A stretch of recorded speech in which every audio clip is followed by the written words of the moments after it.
Les pays africains, et notamment ceux de l'Afrique subsaharienne, sont sans cesse confrontés à des séries de défis. Les changements anticonstitutionnels, la crise du Covid-19, les changements climatiques et l'invasion de l'Ukraine par la Russie ont, selon les perspectives économiques régionales du Fonds monétaire international d'avril 2022, mis les économies du continent à rude épreuve. Plus récemment, la hausse des prix des produits tels que le blé, le pétrole et l'huile exige des solutions urgentes.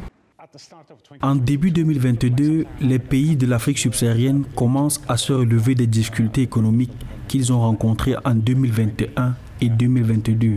Malheureusement, la plupart des pays de la région rencontrent à nouveau un recul majeur. Ceci est par ailleurs causé par l'invasion de l'Ukraine par la Russie, qui handicape d'ailleurs les marchés mondiaux de matières premières. Cela représente un recul important sur l'économie globale, mais également pour la plupart des pays de l'Afrique subsaharienne.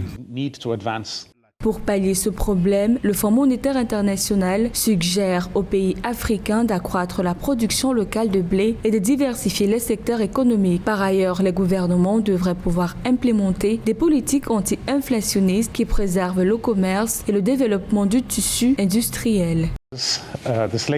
Cette crise actuelle sera conséquente pour les économies les plus vulnérables de l'Afrique subsaharienne ainsi que pour les personnes les plus vulnérables dans les pays les plus pauvres de la région. Par ailleurs, la plupart des pays qui dépendent énormément des importations provenant directement de la Russie et de l'Ukraine seront impactés autant que les coûts d'engrais et les prix d'huile qui vont à leur tour impacter sur le prix de la production ainsi que les fournitures des biens et des services.